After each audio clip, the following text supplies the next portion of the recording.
good. Ensure locks tank vent is closed. Locks tank vent is closed. Open following valves. Alright. Ox ignition main.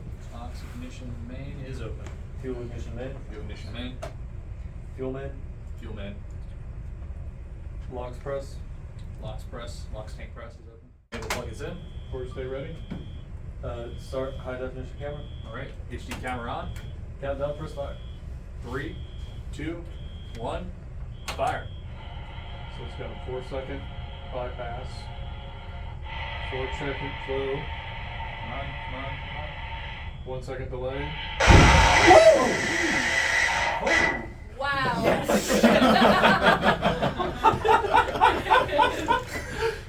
It looked like some stuff came out. Oh, well, someone bleeped that in the.